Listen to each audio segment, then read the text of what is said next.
അപ്പൊ L2 എമ്പുരാൻ എങ്ങനെയുണ്ടെന്ന് ചോദിക്കുന്നവരോട് ഞാൻ എന്താ പറയാ, എന്നടാ പണി വെച്ചെടുക്കൻ, പണി വെച്ച് അന്തമാതിരി ഒരു സിനിമ, അടിപൊളി സിനിമ, ഒരു രക്ഷയില്ല. എല്ലാരും പോയി കാണുക തിയേറ്ററിൽ.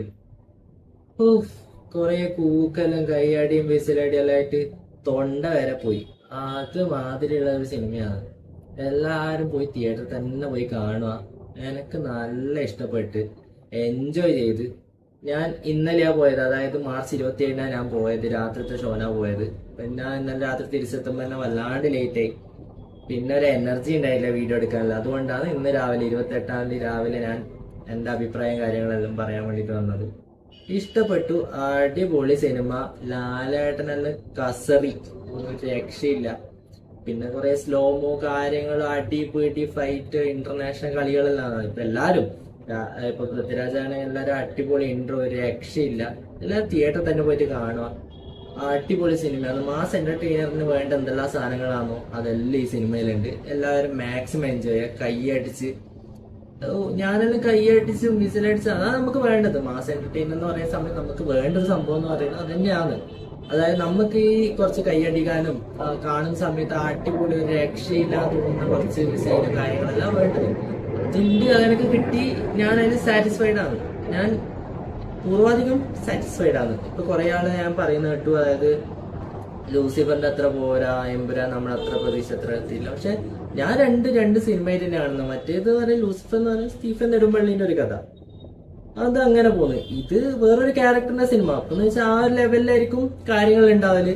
അതെന്ന് വെച്ചാൽ അയാൾ അത്ര വലിയൊരാളായോണ്ട് ചിലപ്പം ആ ഒരു ചെറിയ ഷോർട്ട് സ്പാനിന്റെ ഉള്ളിൽ ഇത്രയും കാര്യങ്ങളെല്ലാം കൊണ്ടുവന്ന് കാണിക്കേണ്ടി വരും. അപ്പൊ എനിക്കത് ഇഷ്ടപ്പെട്ടു, ഞാനത് ഉൾക്കൊണ്ടു, എനിക്കത് ഇഷ്ടപ്പെട്ടു, ഞാനത് മാക്സിമം എൻജോയ് ചെയ്തു. എന്റെ ഫ്രണ്ട്സ് ആണെങ്കിലും മാക്സിമം എൻജോയ് ചെയ്തു. എനിക്ക് വല്ലാണ്ട് ഇഷ്ടപ്പെട്ടു സിനിമ.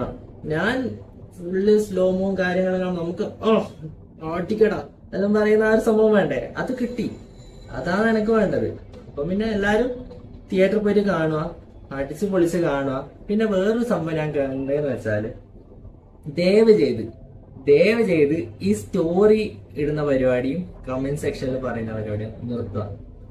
എന്റെ അമ്മ, എന്റെ കുറെ ഫ്രണ്ട്സ് ഞാൻ ഇന്നലെ ശ്രദ്ധിച്ചെന്ന് വെച്ചാല്, ഈ സ്റ്റോറി ഇട്ടിട്ട് ലാലേട്ടന്റെ എൻട്രി മറ്റേ തീയലൂട്ടിട്ട് എൻട്രി മോഹൻലാലിന്റെ entry, punch dialogue, mass dialogue, പൃഥ്വിരാജിന്റെ എൻട്രി, ഇതൊന്നും ഇടാണ്ട് ഇത് കാണുമ്പോ മൂടും. പിന്നെ ഇതാണ് എനിക്ക് തീരെ ഇഷ്ടമല്ലാത്തൊരു സംഭവം. നമ്മൾ കാണാൻ പോകുന്നത്, നമ്മൾ ഇന്നലെ ബുക്ക് ചെയ്തതിന്റെ ഒരു കാരണം എന്ന് പറഞ്ഞാൽ എന്താന്ന് വെച്ചാല്, ഇന്ന് ഇനിയിപ്പം ഇറങ്ങിയ ദിവസം തന്നെ പോവാ, അല്ലെ പിന്നെ പിറ്റേ ദിവസം കുറെ ലീക്ക്, പിന്നെ ക്യാമിയോ ഉണ്ടെങ്കിൽ അത്, അല്ലെങ്കിൽ ഇപ്പൊ ആരെയും ഗസ്റ്റ് റോൾ ഉണ്ടെങ്കിൽ അതെല്ലാം വരും എന്ന് വിചാരിച്ചിട്ടാണ്. ഇത് അപ്പോഴത്തേക്ക് രാവിലെ പോയ ടീംസ് തുടങ്ങിയിടാൻ വേണ്ടിട്ട്. ഇതിപ്പം നമ്മളെ ഫ്രണ്ട്സിന്റെ ഫ്രണ്ട്സ് ഇവരെ മെൻഷൻ ചെയ്ത് തരുന്നതായിരിക്കും. അപ്പൊ നമ്മൾ എന്താക്കുക, നമ്മളെ ഫ്രണ്ട്സ് ഒന്നും കാണണ്ട, അതെല്ലാം ഇതല്ലേ വിചാരിച്ചിട്ട് അങ്ങനെ ഇടാണ്ടിരിക്കുക വേണ്ടത്. അപ്പൊ അതാണ് എല്ലാവരും ചെയ്യേണ്ടത്. കാരണം നമ്മളും നിങ്ങളെ പോലെ തന്നെ, ഈ പോയവരെ പോലെ തന്നെ കാണാൻ വേണ്ടി പോകുന്നതല്ലേ. അപ്പൊ നമുക്കും അതേപോലെ ഒരു എൻജോയ് ചെയ്യണ്ടേ. നിങ്ങളത് ഗ്രൂപ്പ് എന്ന് പറഞ്ഞിട്ട് ഇട്ടിട്ട് സ്റ്റോറി ഇട്ട് കഴിഞ്ഞാൽ പിന്നെ നമുക്ക് എന്താ അതിലൊരു ഇതുള്ളത്. നമ്മൾ ഇത്രയും വലിയ സ്ക്രീനിൽ നല്ല സൗണ്ട് എക്സ്പീരിയൻസിൽ കാണാൻ വേണ്ടിയിട്ടാണ് നമ്മൾ പോകുന്നത്. അപ്പഴത്തേക്ക് കുറെ ടീംസ് വന്നിട്ട് മോഹൻലാലിന്റെ എൻട്രി കണ്ടോ, പൃഥ്വിരാജിന്റെ എൻട്രി കണ്ടോ, നിങ്ങൾ തിയേറ്ററിൽ പോകേണ്ട പറഞ്ഞാൽ എങ്ങനെയാ ശരിയാവുക? അങ്ങനത്തെ ഒരു മൈൻഡ് സെറ്റിലാണ് അത് ഇടുന്നത്. ദയവേത് അത് ഒഴിവാക്കുക. പിന്നെ ചില ഫ്രണ്ട്സ് എല്ലാം വന്നിട്ട് അത് തമാശക്കെല്ലാം കളിക്കുന്ന ഇങ്ങനെ വന്നിട്ട് വേറൊരു കാര്യം അറിയാം. അതുപോലെ മാറല്ലേ എന്റെ ഗെയിമില് അയൺ മാൻ മരിക്കും എന്ന് പറഞ്ഞിട്ട് ഞാൻ പോയത്. ആ സിനിമേന്റെ തന്നെ അവസാനത്തെ ഒരു മെയിൻ സാധനം അത്. ഇങ്ങനെ വന്നിട്ട് എന്നോട് ഇങ്ങനെ ഓരോരോ കാര്യം വന്നിട്ട് എന്റെ ഫ്രണ്ട് വന്നിട്ട്, എടാ പിന്നില്ലേ അപ്പൊ നമുക്ക് എന്താ പറ, എന്റെ ഗെയിമിൽ അയൺ മാൻ മരിക്കൂട്ടാ, ഒറ്റ പറച്ചിലൊരു പോക്കും. എന്റെ ഒരു മൂഡ് അത്രയും പോയി, എന്റെ അമ്മോ. അതുപോലെ ആരും ചെയ്യാണ്ടിരിക്കുക, ഫണ്ണായിട്ട് പറഞ്ഞായിരിക്കും. പക്ഷെ നമ്മളെ മൂടങ്ങ് പോകും. നമ്മളത് ഫുള്ളായിട്ട് കാണാൻ വേണ്ടിട്ടല്ലേ പോകുന്നത്. എല്ലാരും അത് പറയാണ്ടിരിക്കുക, ചെയ്യാണ്ടിരിക്കുക. കമന്റ് സെക്ഷനിൽ ഇപ്പൊ എന്തെങ്കിലും ക്യാമറ ഉണ്ടെങ്കിൽ അത് മിണ്ടാണ്ടിരിക്കുക. പോയിട്ടുള്ളവർ കണ്ടത് നിങ്ങൾ കണ്ടു, ഇഷ്ടപ്പെട്ട് നിങ്ങളവിടെ മനസ്സിൽ വെക്കുക സംഭവം, ആരോട് പറയാണ്ടിരിക്കുക. പിന്നെ ഞാൻ കേട്ടു വെച്ചാൽ ഇത് എമ്പുരാന്റെ സിനിമ ലീക്ക് ആയിട്ടുണ്ടെന്ന് കേട്ടു. ആര് പോയി കാണല്, എന്തിനാ പ്രിന്റെല്ലാം കാണുന്നത്? എന്നാ കിട്ടുന്ന നിനക്ക് അറിയില്ല, എന്നാ കൊറേ കൂക്കലും കൈയടിയും ഒച്ചപ്പാടാക്കുന്ന, എന്നാ ഇതിനെ കാണാൻ കിട്ടും അതില്. അതുപോലെ തന്നെ ഞാനും ഒരു സംഭവം പറയാ, ഫാൻ ഷോ കാണാം. ഇപ്പൊ എന്റെ ഫ്രണ്ട്സ് തന്നെ രാവിലെ 6 പോകുന്ന പോലെ വെച്ചപ്പോ ഞാൻ പറഞ്ഞു പോയാണ്ട് ഒന്നും കാണാൻ കഴിയില്ല സിനിമ ഫാൻ ഷോനൊന്നും പോയി കഴിഞ്ഞാല്. അതുപോലെ തന്നെ പ്രിന്റ് ഒരു ഇത്ര പോലെ ചെറിയ സ്ക്രീനില് പൂക്കലും കയ്യാടിയും ബ്ലറായ കുറെ സംഭവം ഉണ്ട്. അത് എന്നാ അതിനെ കൊണ്ട് കിട്ടുന്ന എനിക്ക് അറിയില്ല. എല്ലാരും തിയേറ്ററിൽ പോയിട്ട് കാണും അതിനുള്ള സാധനം. ഇങ്ങനത്തെ സിനിമയെല്ലാം തിയേറ്ററിൽ പോയിട്ട് കാണാണ്ട് പ്രിന്റെല്ലാം കാണുന്നവരോടൊന്നും എനിക്ക് ഒന്നും പറയാനില്ല. കണ്ടോന്നേ പറയാനില്ല. അത് പോയിട്ട് കണ്ടോ, പ്രിന്റ് കണ്ടോ പോയിട്ട്, വേറൊന്നും പറയാം. കാരണം എന്നാ അറിയില്ല, പ്രിന്റ് നിന്നാ കിട്ടുന്ന എനിക്ക് അറിയില്ല. എന്തെങ്കിലും ചെയ്യും, ഒന്നും പറയാനില്ല. അപ്പൊ ഇത്രയാണ് എനിക്ക് പറയാനുള്ളത് എമ്പുരാനെ കുറിച്ചിട്ട്. അടിപൊളി സിനിമ. ഓരോരോ ഷോർട്ട് ഫ്രെയിം എല്ലാം പറഞ്ഞാല് രക്ഷയില്ല. അത് ഫസ്റ്റ് ഹാഫ് സെക്കൻഡ് ഹാഫെല്ലാം പറഞ്ഞാല് അടിപൊളി. എനിക്ക് നല്ല ഇഷ്ടപ്പെട്ടു, ഞാൻ എൻജോയ് ചെയ്തു. എനിക്ക് കിട്ടേണ്ട സാധനങ്ങൾ എനിക്ക് കിട്ടി, ഞാൻ സാറ്റിസ്ഫൈഡ് ആണ്.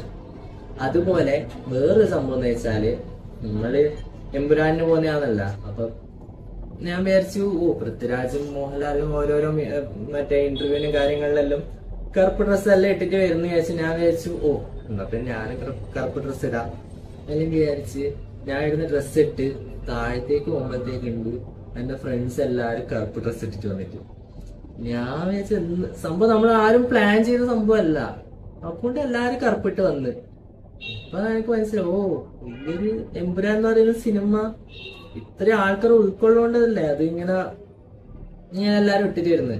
അപ്പൊ വെച്ചാ ഇത്ര ഒരാളില്ലല്ലോ കറുപ്പ് ഡ്രസ്സ് ഇട്ട് എല്ലാരും ഇനി പോവാ, നമ്മളൊരു ഗ്യാങ് ആയിട്ട് കറുപ്പിട്ട് അങ്ങ് പോവാ, എൻജോയ് ആക്കാന്ന് പറഞ്ഞിട്ട് നമ്മുടെ ബാംഗ്ലൂര് ശ്രീനിവാസ തിയേറ്ററിലാണ് പോയത്.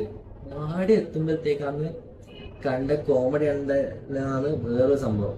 നിങ്ങൾ കണ്ടിട്ടുണ്ടാവല്ല, എല്ലാരും കറുപ്പ് ഡ്രസ്സ് മുട്ടി നടക്കാനാവാത്ത അവസ്ഥ.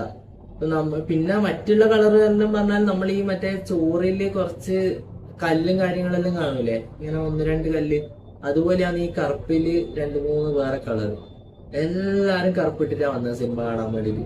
നമ്മൾ വിചാരിച്ചത് ഒരു മലക്ക് പോയ ഒരു അവസ്ഥയായിരുന്നു. മറ്റേ ശബരിമലയില് സ്വാമികളെ പോലെ കുറെ ആള് കറുപ്പിട്ട്. ഏതായാലും എൻജോയ് ചെയ്താ നല്ല രസം. എല്ലാരും കറുപ്പിട്ട് പോയി. നമ്മൾ പിന്നെ ഒരു കോമൺ ആയി, നമ്മൾ യുണീക്ക് ആയിട്ട് പോവാന്ന് വിചാരിച്ച് നമ്മളവിടെ കോമൺ ആയി. അപ്പൊ അതൊരു എക്സ്പീരിയൻസ് ഉണ്ടായ സിനിമയെ കുറിച്ചിട്ട് എക്സ്പീരിയൻസ് കാണാൻ പോയ സംഭവങ്ങളും കണ്ടിട്ട് എങ്ങനെ ഉണ്ടായിരുന്നുള്ള ഓഡിയൻസും കാര്യങ്ങളും വല്ലാണ്ട് ഇഷ്ടപ്പെട്ടു. നിങ്ങളും എല്ലാവരും തിയേറ്ററിൽ പോയിട്ട് തന്നെ കാണുക, എൻജോയ് ആക്കുക. ഇതെല്ലാം ഒരു സന്തോഷം. നമ്മൾ തിയേറ്ററിൽ പോയിട്ട് സിനിമ കാണുന്നു, ഒച്ചപ്പാടാക്കുന്നു, കൈയടിക്കുന്നു, കൂട്ടുന്നു, ഇതെല്ലാം ഒരു സന്തോഷം. നിങ്ങൾ മാക്സിമം എൻജോയ് ചെയ്യുക. ലൈഫിൽ ഹാപ്പി ആയിരിക്കും എല്ലാവരും. അപ്പം ഓക്കെ, ബൈ.